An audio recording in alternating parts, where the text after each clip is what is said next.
अस्सलाम वालेकुम। कैसे हैं सब देखने वाले? सब अपने घरों में खुश रहें, आबाद रहें, आमीन। अल्लाह ताला हम सब के दस्तरखानों पे बरकत डालें और हमारे कमाने वालों की ज़िंदगी और सेहत तंदुरुस्ती हो, आमीन। आज हम बना रहे हैं बहुत ही मज़ेदार और क्विक कोफ्ता करी। कोफ्ते और अंडे हमने ऐड किए हैं साथ, तो चलें इसे बनाते हैं। हमने ऑयल ले लेना है, पैन में ऑयल को गर्म कर लेना है। ऑयल हम बहुत ज़्यादा नहीं डालेंगे, नॉर्मली ऑयल डालेंगे क्योंकि बहुत थोड़ा सा हम मिक्सचर बना रहे हैं। 1 कप मैंने ऑयल का लिया है ये भर के, और इसको हमने कर लेना है गरम, इतना कि ऑयल हमारा हल्का सा जो सा है वो कड़क जाए, गरम हो जाए। फिर इसके अंदर हम डालेंगे अपना प्याज हमने लिए हैं 2 मीडियम साइज़ के, उन्हें हमने कर लिया है ब्लेंड अच्छे तरीके से। आप चाहें तो प्याज़ों को ब्राउन करके भी ब्लेंड कर सकते हैं, लेकिन हमने कच्चे ही प्याज ब्लेंड किए हैं तो वो इसमें ऐड कर देंगे। बहुत एहतियात से आपने ये काम करना है। ब्लेंड प्याज में पानी होता है तो आपके हाथ पे डल सकता है, आपका हाथ जल सकता है, तो आपने बहुत एहतियात से करना है। तो प्याज़ों को हमने अच्छे तरीके से भून लेना है ऑयल में, इतना कि प्याज का जो कच्चापन है, जो प्याज की मिठास है, प्याज की अजीब सी स्मेल होती है, कड़वाहट और कच्चेपन की, वो ख़त्म हो जाए, प्याज हमारा अच्छा सा फ्राई हो जाए। फिर इसमें डालेंगे हम अपनी बाकी की चीज़ें। बहुत झटपट बन जाते हैं ये फटाफट से।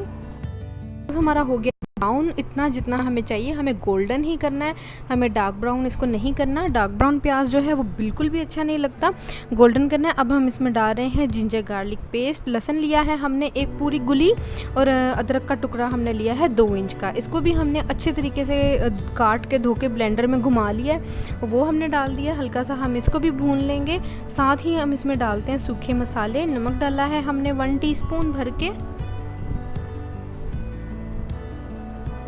1/2 टीस्पून हमने डाली है इसमें रेड चिली पाउडर का, क्योंकि हमने इसके अंदर डालनी है सब्ज़ मिर्चें भी जाएंगी इसके अंदर साबुत, तो बहुत ज़्यादा भी नहीं बना रहे हम, थोड़ा सा ही बना रहे हैं, तो उस हिसाब से कम ही डालें।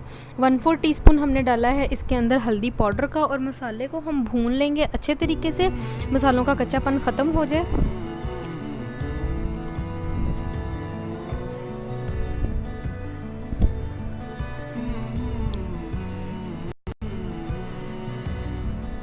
अब हम इसके अंदर डाल देंगे 1/2 टीस्पून धनिया पाउडर का। धनिया पाउडर से इसकी खुशबू बहुत ही ज़बरदस्त होती है, बहुत लाजवाब खुशबू होती है। ज़रूर अपने खानों में धनिया पाउडर ऐड करें। हमारा जो धनिया पाउडर है, हमने धनिया को ड्राई रोस्ट करके तो इसका पाउडर बनाया हुआ है। आप लोग चाहें तो आप इसका जो है शान का डिब्बे वाला वो ले लें या कोई भी ले लें, लेकिन हमने ड्राई रोस्ट करके उसका पाउडर बनाया हुआ है। मसाला हमारा भुन चुका है अच्छा सा। अब इसमें डालेंगे हम टमाटो प्यूरी। टमाटर हमने घर के सिंपल 2 टमाटर लिए हैं, इनको हमने अच्छे तरीके से ब्लेंड कर लिया है। प्यूरी का मतलब ये नहीं है कि आप लोग परेशान हो जाएं कि इसमें तो पता नहीं क्या डाल दिया। बिल्कुल टमाटर हैं सादे घर के, 2 टमाटर लेके उनको धो के हमने ब्लेंड करके इसमें डाल दिया है। मसाला भुन चुका है। अब इसमें डालिए हमने 1/2 टीस्पून हमने इसके अंदर डाल दी है मेथी बहुत ज़बरदस्त लगती है। और हमारे पास हैं ये कोफ्ते, केन है इसके कोफ्ते, ये हम इसमें यूज़ कर रहे हैं। और अभी हम लेके आए थे मार्केट से, तो हमने इनको बनाया और आपके लिए हमने वीडियो शूट की है। ये बहुत अच्छे होते हैं, बहुत मज़ेदार बनते हैं, हमें पर्सनली बहुत पसंद है।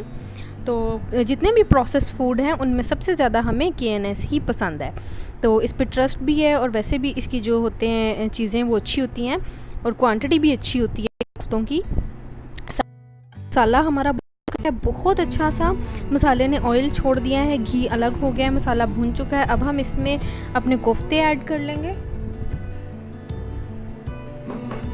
आप चाहें तो कोफ्तों को डीप फ्राई कर लें पहले, लेकिन हम डीप फ्राई नहीं करते। डीप फ्राई करने से जो है कोई टेस्ट पे असर तो नहीं पड़ता, लेकिन फिर भी हमें डीप फ्राई करना नहीं पसंद। डीप फ्राई करने से एक तो कोफ्ता जो है चिकन का हो, बीफ का हो, मटन का हो, वो अंदर से ड्राई हो जाता है, उसका पानी सूख जाता है और वो बिल्कुल भी अच्छा नहीं लगता।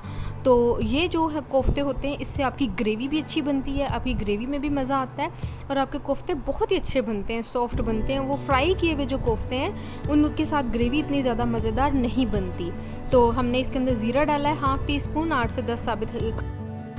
तो लीजिए कोफ्ते हमारे भुन चुके हैं बहुत अच्छे से, हमारा कोफ्ते का सालन भुन ग्रेवी हमारी बहुत ज़बरदस्ती तैयार है, मज़ेदार सी। और हमने 3 टेबलस्पून इसमें डाला है दही का, घर का बना हुआ दही है, बहुत ही मज़ेदार घर का गाढ़ा सा दही बना हुआ है। इसको अच्छी तरीके से हमने बीट कर लिया है स्पून से। आपका कोई सी दही में किसी किस्म की फुटकी नहीं होनी चाहिए, वो होगी तो आपका सालन बिल्कुल अच्छा नहीं बनेगा। तो दही हमारा डल गया, दही के साथ हम 10 मिनट भून लेते हैं अपने सालन को, और हमें तब तक भूनना है जब तक इसका ऑयल।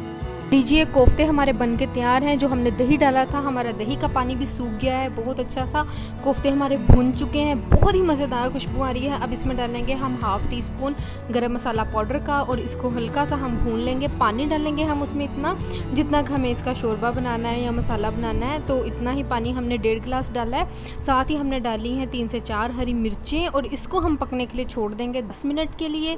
उन 10 मिनटों में इसका शोरबा भी थोड़ा गाढ़ा हो जाएगा, सारा जो ऑयल है वो ऊपर आ जाएगा, और मज़ेदार से हमारे कोफ्ते बन के तैयार। ½ टी स्पून हमने और डाला है इसके अंदर गरम मसाला पाउडर, और इसको अब हम ढक के 10 से 15 मिनट के लिए छोड़ देंगे, फिर डिश आउट करेंगे और आपको दिखाएंगे।